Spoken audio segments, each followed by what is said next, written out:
talk about where we've been first, because I know that you brought some of the statistics, some of the numbers that you can share with us about your efforts, the department's efforts, and of course the efforts that we have helped you in the advocacy community achieve. So it really is important to know where we've been and take stock. Where we've been, where we are, and it helps to pave the way for where we're going, because then we can determine what works, what doesn't, what things we need to abandon in moving forward. So it's, again, getting us on the same page. We started collecting education diversity data in 2009. 2009, so that was 15 years ago.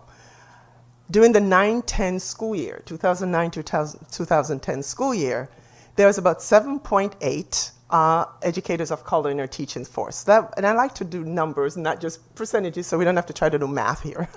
So 4,130 educators in 2009 to 2010.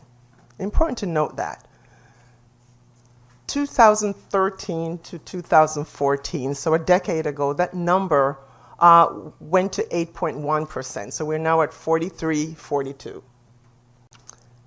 During the 10-year period from 2009 to 2019, the number of educators of color statewide went up by 597, right? So keeping those numbers real, 597.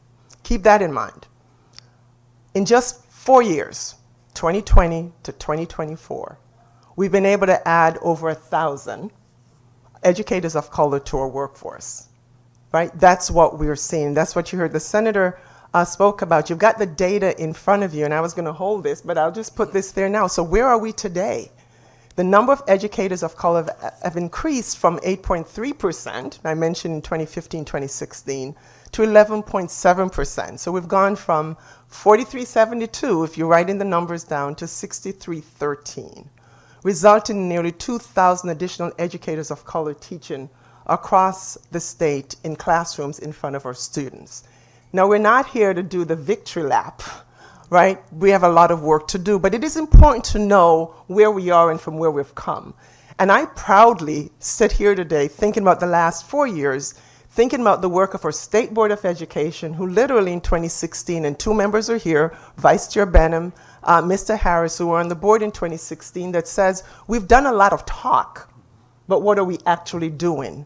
And they set a target that we work towards. And we'll talk about some of those strategies.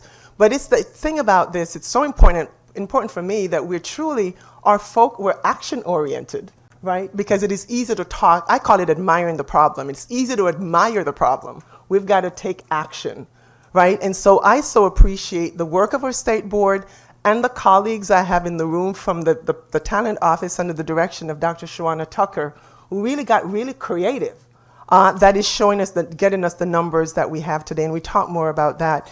And also, and you alluded to that, is that we're not doing this work in isolation, because at the end of the day, if we have a supply of educators, and if they're not hired by the districts, then they don't make that count, right? And if at the same time we don't have our preparing institutions represented here, that's also in the mix, we don't have that. So when we talk about this, I take a look at this as the entire state is working towards this goal, and it is something that we can hear and take a moment, right, to say, you know, good job. We still have a lot of work to do, but we've got to celebrate short-term wins, and that's what a part of what we're saying here today.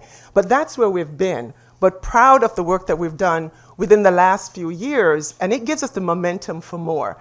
And you talked about the diversity educator scholarships, because that's a part of it as well. So policymakers not leaving you out, being a part of that mix in saying, this is the work we have to do together. So hopefully you hear where we've been, where we are. In the next set of questions, we'll talk about where we're going.